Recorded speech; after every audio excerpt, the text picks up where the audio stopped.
Bonjour à tous, il m'a été confié cette chambre d'écho donc de la marque Klimt qui s'est appelée Dynacor après. Donc cette chambre d'écho avait un souci au niveau des potentiomètres et ainsi que sur les supports de tubes, parce qu'il faut savoir que c'est une chambre d'écho à tube, donc avec ECC82 en oscillateur et tout le reste ECC83 dans tout ce qui est de traitement audio. Donc voici le mécanisme. Il y a une bande qui se déplace donc ici, première tête d'enregistrement, deuxième tête d'enregistrement, troisième tête d'enregistrement, deux têtes de lecture et ensuite une tête d'effacement. Donc le moteur est un moteur Pabst à 48 volts, donc en basse tension. Il n'est pas alimenté en 220, il est muni d'un condensateur de démarrage qui est ici. Tout le reste des condensateurs, ce sont des condensateurs de découplage haute tension.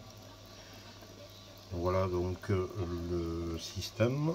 Voici ce que ça donne en effet. Qui sont fermés dans le même département, ça marche pas. Et tu as vu ce qu'ils lui font, hein? Ils refusent maintenant de l'assurer. Donc si tu veux, quelle est la solution? Donc ici, on a les niveaux de réglage des têtes d'enregistrement. Oui, alors moi j'ai une histoire un peu particulière. J'étais cadre dirigeant dans l'industrie pharmaceutique pendant longtemps. Et mon épouse rêvait toujours de reprendre un restaurant. Chose qu'on a faite au début de l'année 2020. Quelle inconscience, oui, on ne savait pas à l'époque. Voilà. Et donc on a investi, on a créé notre société, racheté un fonds de commerce au mois de février. Ici on a un réglage de durée. Sur le restaurant quand le premier confinement est intervenu, donc on a été fermé avant d'être ouvert. Ensuite, on a vraiment démarré notre activité le 21 juin et on a fait 3 beaux mois en juillet, août, septembre. Et maintenant, la durée, c'est le nombre de répétitions. Moi, ce que je voulais souligner, c'était cette situation justement des restaurants qui ont démarré leur activité, qui ont repris une activité cette année. C'est particulièrement difficile. Quand on parle du fonds de solidarité notamment, le gouvernement, l'administration nous présente ça comme étant une somme de 10 000 euros. Tout le monde a ce chiffre en tête. Tout le monde aurait droit à 10 000 euros. En fait, la réalité, elle est bien différente. Parce que quand vous avez démarré votre activité en 2020, vous n'avez pas de point de référence en 2019. Donc, dans notre cas, la seule solution que l'administration nous propose, c'est de faire une moyenne de notre chiffre d'affaires entre l'année. Il y a aussi un changement de vitesse, donc la bande défile plus rapidement, ce qui permet de faire un effet de réverbération quand on tire ce bouton. Et donc l'État se prévaut de sa propre turpitude en quelque sorte, puisqu'il nous force à avoir une activité nulle ou proche du zéro, et ensuite se prévaut de cette moyenne-là pour diminuer nos aides. Au titre du fonds de solidarité, c'est quand même kafkaïen, on touche la sublime, je trouve, dans le raisonnement. Ah oui, là, effectivement. Mais alors, pour vous, du coup, Hubert, la viabilité, là, à court terme ou à moyen terme, quelle est-elle? Ouais, elle est très faible, faut être réaliste. C'est-à-dire que, vu le peu d'aide qu'on va recevoir très certainement, sauf le député que je vais aller voir, est suffisamment... Ici, la bande défile beaucoup plus rapidement dans cette vitesse-là. Si je change la vitesse, vous voyez donc ici le raccord de la bande. Donc c'est un raccord de bande biseauté mais pas droit. La bande n'est pas non plus en très bon état.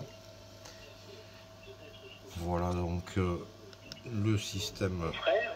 On va être obligé de remettre au pot, de réinvestir, alors qu'on a déjà cumulé des pertes.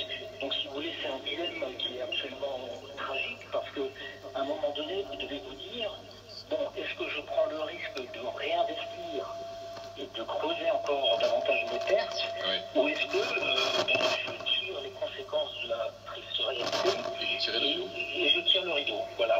Et on n'a pas beaucoup d'aide pour sortir de ce dilemme. c'est surtout qu'en fin de compte, quand on regarde notre président qui disait, en fin de compte, je fais mon discours parce que les Français ont besoin d'un cap, ont besoin de savoir. Ben, je suis désolé, regardez Si tu sais, 20 janvier. Oui, enfin non, c'est rien du tout. Non, non, non, non. Non, attendez, pardon, personne m'a dit qu'on rouvrait mon Non, le 20 janvier, c'est pas la réouverture. C'est pas avant le 20 janvier.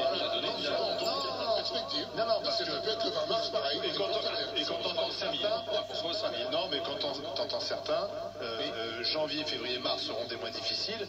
Donc ça peut être très bien après le printemps, quand on aura commencé à vacciner Hubert, les gens, si les gens veulent bien se faire vacciner. Là, je voudrais savoir si vous rouvrez cette fin d'année, vous pouvez tenir si jamais ça se passe, ça se passera pas. Mais voilà, ce qui pourrait faire en sorte que vous viviez, ce serait la rouverture. Alors ici, on a un tube qui est sur l'entrée, entrée donc micro ou instrument. On a ici un mixage des deux entrées. On a ensuite un ampli qui permet la modulation de la prémagnétisation. Ici, on a les réglages de l'accord de prémagnétisation, donc un condensateur variable qui va amener la chef sur chacune des têtes. Et ici, le mixage donc avec les 3 potentiomètres qui correspondent aux 3 têtes d'enregistrement.